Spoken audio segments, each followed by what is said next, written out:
Aaron Rodgers is healthy again, but is he going to be healthy enough to make the Jets a title contender? Is he going to be healthy enough to be rosterable on your fantasy team with the changes in the Jets locker room?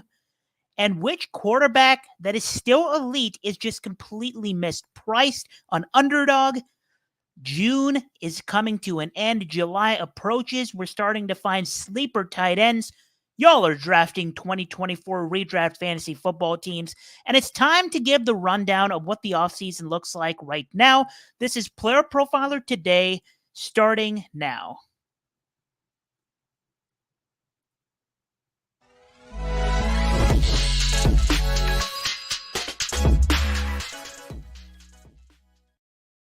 Welcome back to Player Profiler Today. This is your favorite off-season show.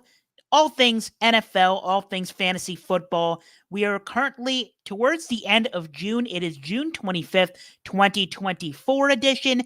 I'm your Tuesday host for Player Profiler Today, Ahan Rungta, at Ahan Rungta on Twitter. It's been a couple of weeks since I have personally seen you, since I have been traveling, but you're covered almost every single day of the offseason on the Player Profiler News channel. That means if you're listening to this in the form of a podcast, make sure you join us live every day of the offseason on the Player Profiler News channel on YouTube, and come chat with us in the comment section live so that we can take your questions. Hello, good evening to everybody joining live with us, either on Twitter or the Player Profiler News channel. Usually on these episodes, we talk about news, or specifically, I on Tuesdays focus on news. We had offseason news, we had post-Super Bowl news, but we are at the point of the offseason where the Chiefs have received their Super Bowl rings. The Chiefs have received a bunch of misdemeanor from their players. They're starting to cut players. Taylor Swift's already been in the Facebook live chat as the Chiefs have gotten their rings, celebrating the re-signing of Mecole Hardman, which confirms that Taylor Swift does not know ball. But we love the Swifties here anyway, and we're getting to the point of the offseason where it's clearly time to talk about the 2024 season and to talk about some situations to monitor as you are drafting, whether it be best ball or you're drafting your redraft teams already. No matter how you are drafting, redraft style, we have you covered. And today's topic is a rapid fire episode where we talk about 10 situations to eyeball for the 2024 season. I've titled this stream 10 situations to monitor. You can call this 10 takes. You can call this 10 stats and facts. It's a mix of everything, and it's 10 talking points that I'll run through real quick. And if you want to talk about number 11 live on the show, show up in the chat. Say what up. If you don't have any questions, just hang out with us for the next 20 or so minutes and enjoy the ride. Topic number 1. Aaron Rodgers is more likely washed in 2024 than he is elite. And hold the phone. I know you're pausing this, but this is live. Let's talk about this. Aaron Rodgers ranks in the 2022 season, which was his first without Devontae Adams since the year 2013. Number 18 in adjusted yards per attempt. Number 21 in true completion percentage. Number 47 in catchable pass rate. Catchable pass rate when under pressure. Number 18 in the clean pocket. Number 26 via the deep ball. Number 29. The fact is, the last time we saw a full season of Aaron Rodgers in 2022, this was a mediocre player. Now he's coming off a ruptured Achilles, and he tackles an age 41 season where the only significant pass-catching add to a pretty bad pass-catching room is Mike Williams. We all know what Garrett Wilson can do, and Garrett Wilson by himself can change an offense. You can argue Garrett Wilson as a talent is a top 5 playmaker in the wide receiver community in the NFL. Outside of Garrett Wilson, what are we looking at here? We're looking at Mike Williams, and then what? Breece Hall can only do so much out of the backfield. Why did the Jets not draft Brock Bowers? It still beats me.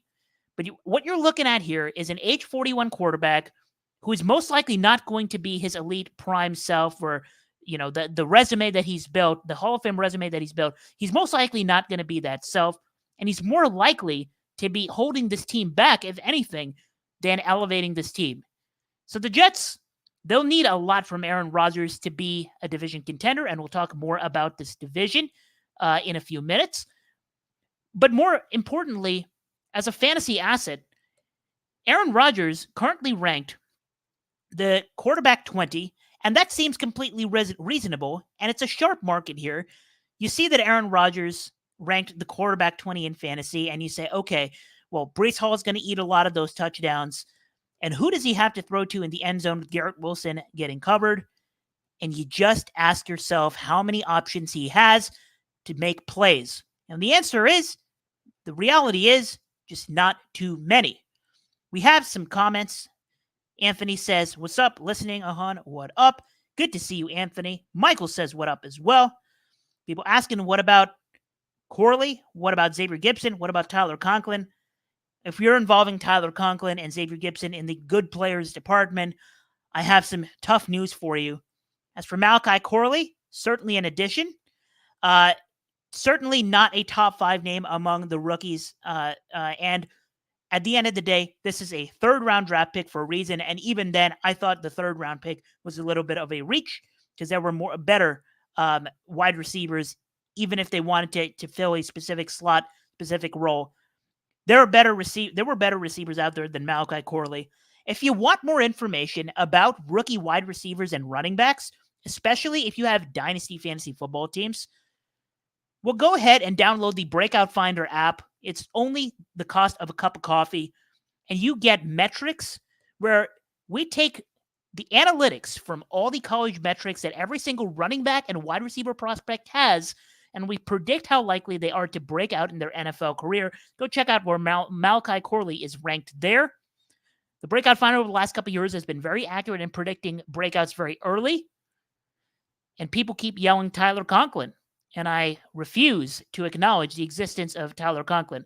Thaddeus, I mentioned Mike Williams, but when that's your only real upgrade in the offseason, there's some questions that need to be answered.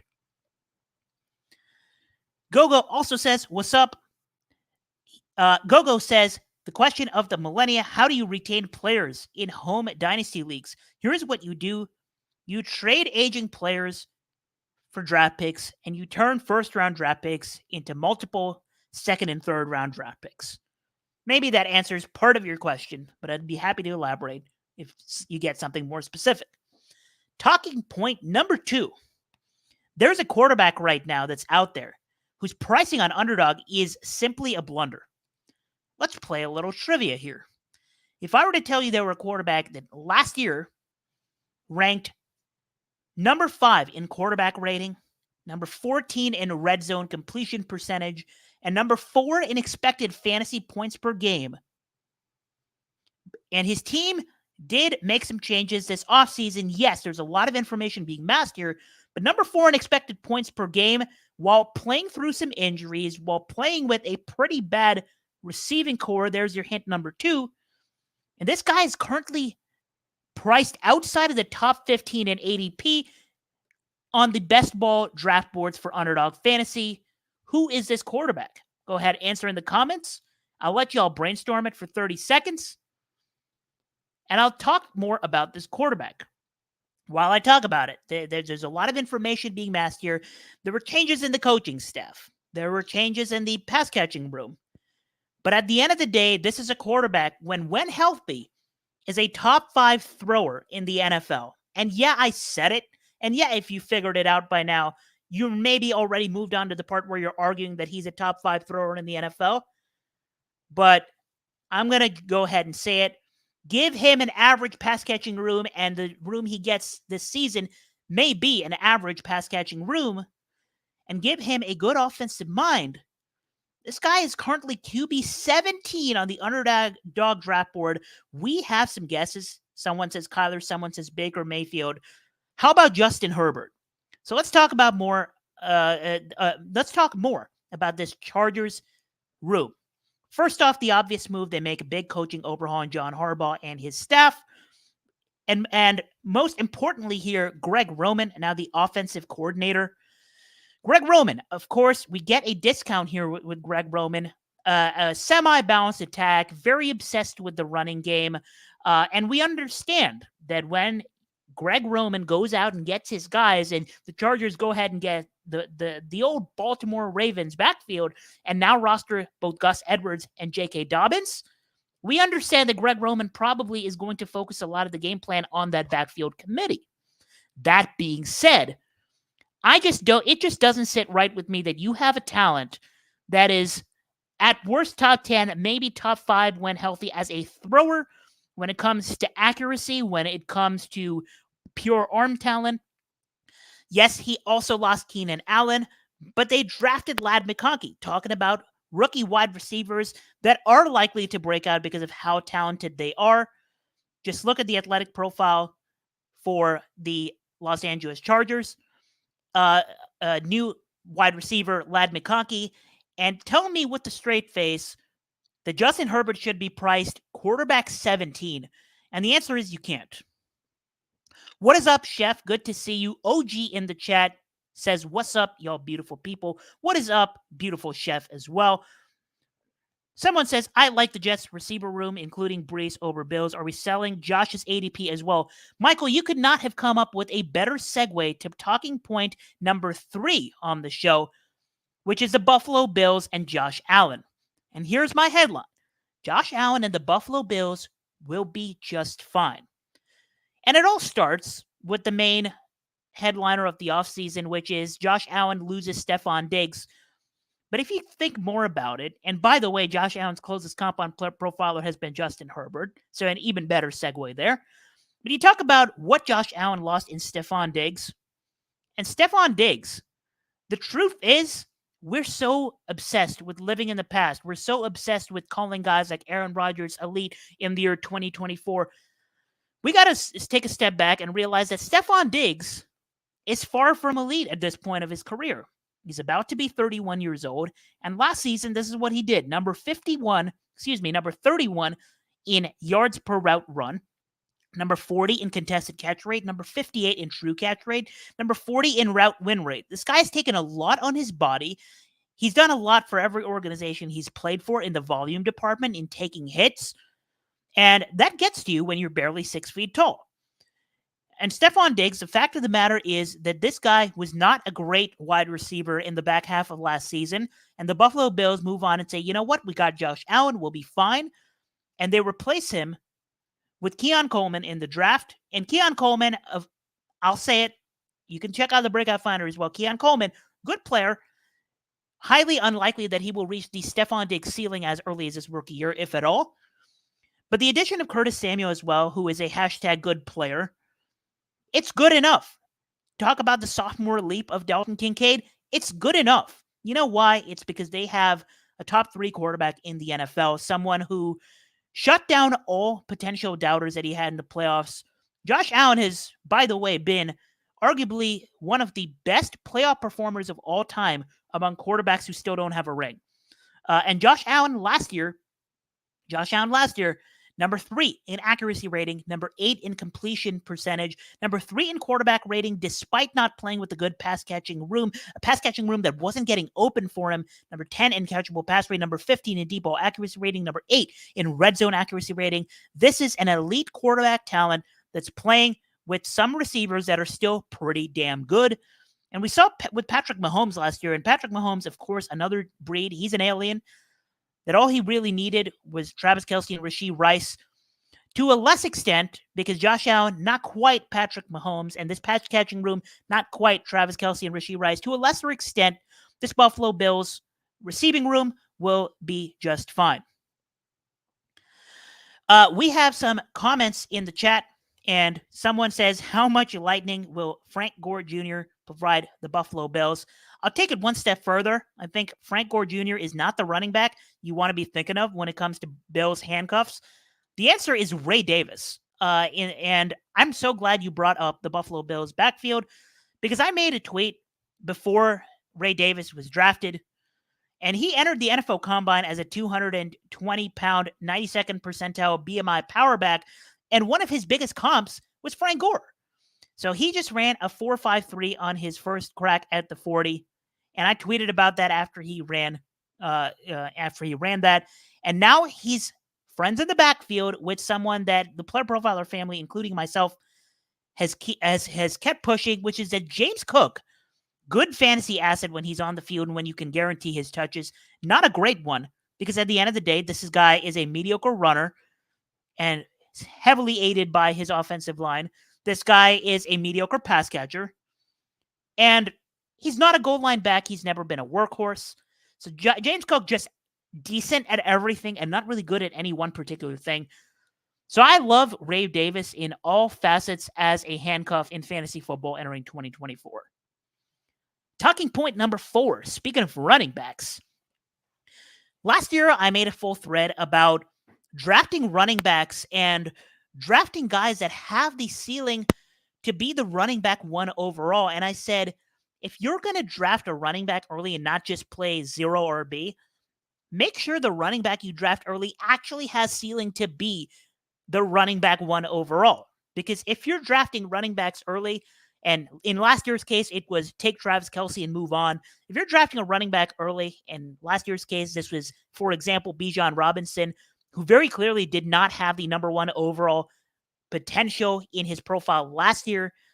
Why are you doing this? Why are you okay with just drafting a good player in a good situation in redraft when you can draft a solid player in an elite situation with elite ceiling per game? Why are you doing that? And we're finding out now that after all of that, we found that Travis Etienne was always the answer. And I come at you this offseason opening with this. There are 2 names that are reasonable hero RB choices at price. Guys you can get after the first round at running back to lead your running back room. And the answers are Joe Mixon and Aaron Jones. And I'll talk mainly here about Joe Mixon, and we can talk about Aaron Jones on another show. Joe Mixon currently priced as the running back 15, now with the Houston Texans. And you look at Joe Mixon's profile, this is not a guy I've ever been high on until really this year. But Joe Mixon, he is who he is. He's an age 28 running back who's not going to break a lot of ankles, who's not going to evade tackles. He's number 34 in juke rate last year. He's not a supreme runner, but what he is in now is an elite offensive system and a role where he could dive into the end zone 10 plus times, similar in spirit to David Montgomery last year, where he was going in an elite offense and he could just dive in the end zone, hit a couple bodies, and pick up 6 fantasy points every quarter just like that. And that's what Joe Mixon can do while also possessing a little bit of pass catching ability. And one of the things I look for in ceiling for a running back when drafting early is if you're going to draft a running back and ask him to be your running back 1 in your room, he better not have great competition in his own backfield. For example, last year, Bijan Robinson was a clear fade for many reasons, but one of which, the obvious, Arthur Smith. But the other reason is that his backup was a good player in Tyler Algier. Tyler Algier is not going to ever be a Pro Bowler per se, but he's a good player, a good backup that can earn touches. Can you say that about this Houston backfield? The answer is no, because the handcuffs are Dameon Pierce, who we've established is not good, and Dare Ogunbowale, who we've established is just Dare Ogunbowale. So Joe Mixon, my top hero RB target this year.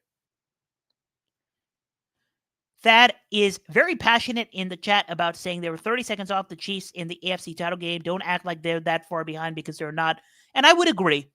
Josh Allen gives this team a chance to contend every year that he steps on the field. And it's unfortunate that he plays in the same era as Patrick Mahomes, because otherwise we'd be viewing Josh Allen as an all-time great already, because he'd have at least 1 ring. Talking point number 5. Christian Watson is still the Green Bay wide receiver to own. And I know the Christian Watson haters. There are 33 people live in the YouTube chat right now, and I know for a fact at least one of you is going to hate Christian Watson till the day you step in the grave, and that's fine. But just know that while you pass up on Christian Watson, I'll reap the benefits. All right. Let's talk a little bit more about this Green Bay route. Jayden Reed, the obvious breakout candidate, everybody's favorite Green Bay wide receiver this offseason, for good reason. Jayden Reed, a guy that I was high on, mainly because the breakout finder last year was high on Jayden Reed. You know who the breakout finder was also very high on and said was an elite talent? Christian Damn Watson. And Christian Watson has proven that he can thrive in the NFL. I don't want to hear the injuries excuse about I'm passing up on Christian Watson because he's never going to stay healthy. You know who also never could stay healthy until he stayed healthy was Christian McCaffrey. People actually passed up on him as a running back 1 overall because he will get hurt, and he proceeded to not get hurt. There has been news that I've talked about on the show multiple times surrounding the Packers that they have taken major steps toward the health, not just Christian Watson, but everybody in the locker room. They were one of the most injury-inflicted teams in the NFL, top to bottom. And the biggest fantasy name that was inflicted by injury is Christian Watson because on a per-snap basis, he was one of the best wide receivers in the NFL, especially for fantasy, especially for best ball, and he just kept getting hurt. And there's been news that Christian Watson has taken steps this year to medically improve on his hamstring and his disbalance in his hamstring. And to cap it all off, let me just remind you of how talented Christian Watson is. Here are top 7 rookie wide receiver yards per route run leaders since 2011 of all players with a minimum of 50 targets. Odell Beckham Jr., A.J. Brown, Justin Jefferson, Jamar Chase, Chris Olave, Tyreek Hill. Number 7, Christian Watson. Jaden Reed's target share per game with Christian Watson last year, 14.6%. Without him, 23.1%. Uncle Ted in the chat says, Watson hard pass, so you're not sold by my pitch, but I did my best. Talking point number 6, and I'll keep this one very short because it's based on a lot of hypotheticals. Romo Odunze has parallels to Jackson Smith and Jigba, who, fact of the matter is that Jackson Smith and Jigba, as nice of a prospect he was a disappointment for fantasy football last year. And can Jackson Smith and Jigba take the leap in year 2? Absolutely. As he gets more comfortable in the offense, this guy has talent, was playing amazing the back half of his rookie season, yes. But Romo Odunze has parallels in his current situation in his rookie year that Jackson Smith and Jigba had coming into his rookie year. He's playing behind 2 great wide receivers. He's playing with a quarterback who, of course, Caleb Williams has a higher ceiling than Jonnu Smith did. But Romo Odunze coming in with a similar profile and playing behind 2 great pass catchers, this man will not even be a top 2 option on his own team.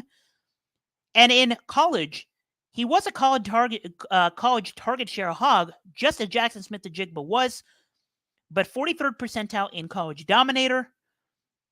And at the end of the day, this is not someone who will outshine the rest of his pass-catching room when it comes to the big plays, as Christian Watson could have done in his rookie year, which he did. So Romo Odunze has a lot of parallels to Jackson Smith and Jigba and is currently being priced as a wide receiver 38 on Underdog Fantasy Best Ball drafts. And that, to me, is too high. Talking point number 7. Brandon Aiyuk's probably not going to be a San Francisco 49er next season. I mean, it's getting more and more clear by the week that he doesn't want to be there. His friends keep posting that he doesn't want to be there. San Francisco is going to have to find a destination for Brandon Aiyuk, and we have a lot of time till we get to find if trade is going to take some motion, and if it does, where Brandon Aiyuk will land. But a lot of trade partners will loom here, and my bottom line is this. Brandon Aiyuk is a dynasty buy regardless of landing spot. You know why? Because in dynasty, you buy talent. Some trade partners include Pittsburgh, New England, the Chargers, the Arizona Cardinals, and the New York Giants. But I'll tell you this. With Pittsburgh, Brandon Aiyuk's going to be the best wide receiver in his room. You can argue that with the wall. With the New York Giants, he's going to be the best, maybe second best if Malik Neighbors can really be who I think he could be, wide receiver in the room. But he's going to have big play quarterbacks to work with. In New England, he's going to be by far the best wide receiver in the room. I can tell you that. I'm a Patriots fan. Brandon Aiyuk will run routes with anybody in this league. With the Arizona Cardinals, he would share a room with Marvin Harrison Jr., but he's playing with a quarterback that can support multiple great pass catchers in Kyler Murray. And with the Chargers, need I say more? We've already talked about them enough. Regardless, Brandon Aiyuk is a talent that will win out. He's still not reached his age apex, as he's about to turn 27. Maybe his best year is the one that's about to come. And last year, above average in pretty much every metric and among league leaders in air yards share, among league leaders in yards per route run, number 3 in that category, number 9 in true catch rate. This is an elite talent. Go get yourself some Brandon Aiyuk if you're playing Dynasty Fantasy Football. We've got people arguing in chat about the Buffalo Bills, but I'm moving on to point number 8. Is that Dallas Goedert has top 5 tight end potential, and you can currently get him at a price of tight end 12. And to me, this is egregious. Obviously, we know about the Philadelphia Eagles' big acquisition in Saquon Barkley this offseason. We know that Jalen Hurts' tush push and Saquon Barkley's talent are going to compete for end zone touches on the ground. But the new offensive coordinator is Kellen Moore here. And Kellen Moore loves his tight ends near the end zone. And what do you want to chase at tight end in redraft formats? If you miss out on the elite tier, the Sam Laportas, the Travis Kelce's, the Mark Andrews of the world, what do you look for in tight ends? You look for touchdowns. We've been through this. If you played fantasy football, if you have interacted with anybody at PlayerProfiler, you know how to draft tight ends. You know the blueprint. And the blueprint is Dallas Goedert's profile here. Kellen Moore target share tight ends in the red zone over the last few years, and this via Jordan Vanek. Shout out to him on Twitter. In 2020, 41%. In 2021, 26%. 2022, 30%. And in 2023, 30%. Dallas Goedert, going to have a lot of weapons to compete with down the field, yes. And the week-by-week floor is going to be low because of how many mouths there are to feed. But the Eagles' defense is still not good. They're going to plan a lot of shootouts. And Dallas Goedert may lead, not just his team, but he has potential to lead all NFL tight ends in receiving touchdowns this year. You heard it here first. Speaking of tight ends, we're moving on to point number 9. Point number 9, you want to talk about a tight end who is athletic. He has one of the best athletic profiles on PlayerProfiler.com, actually. You want to talk about a tight end who is in a great offense, an offense that scored 70 points last year. You want to talk about an offense that thrives in the regular season, and you want to talk about a system where tight ends will get accurate passes. Last year, Durham Smythe was the only functional tight end on the Miami depth chart, and he ranked number 2 in target accuracy, number 6 in yards per target, number 35 in yards per route run. You know who's a better player than Durham Smythe in every respect of the game? Jonnu Smith, the new Miami Dolphins tight end. If Durham Smythe could look serviceable, if Durham Smythe could have some red zone involvement, Jonnu Smith absolutely will. And Jonnu Smith was the only qualified tight end last year with a yards per route run over 1.58, but priced outside the top 15 on Underdog Fantasy Best Ball Draft Boards right now. You can get Jonnu Smith as your secondary tight end at tight end 25 ADP on Underdog right now, and I am pushing that button every chance I can possibly get. Michael says, all the options in Philly were thrown to Dallas Goedert in the end zone. No. Well, go ahead, and when the betting markets come out and Dallas Goedert's receiving touchdowns line comes out and it's higher than you think, go ahead and bet the under. I dare you. Talking point number 10, if you know me, if you've been a loyal host of the show, if you've ever seen any of my appearances on Player Profiler shows, you know I have to end with this. And I will end you with this little nugget. And you can take with this information what you want and make your own storyline out of it if you wish. You ready? Last year, there was a wide receiver that had more yards per route run than Stephon Diggs, a higher true catch rate than Keenan Allen, more yards after catch per game than Devontae Adams, a better route win rate than DJ Moore. He is priced as the wide receiver 20. He's still in a good offense, and he got what is most likely going to be a coaching upgrade, a more aggressive coaching staff. Can you guess who this is? It is elite, superstar, route runner, athlete, red zone monster, DK Metcalf. That's going to be the end of today's show. Appreciate everybody who joined in chat for today's episode of Player Profiler today. You can find us on Player Profiler Today on the news channel every single day of the offseason. And I personally am your host, Han Rungte, for Tuesdays. I will see you next Tuesday, same time, 7 p.m. Eastern, 4 p.m. Pacific, wherever you may be in the world, for more offseason talk. From the Podfather to you, I deeply appreciate you tuning in. And many ask, what can I do? What can I do to help support the hosts, the research they do, the production costs? Go to playerprofiler.com, Dynasty Deluxe, World Famous Draft Kit, Rankings, DFS Dominator, and of course, data analysis. Subscribe to any one of those, and you support all of us and take Player Profiler to the moon.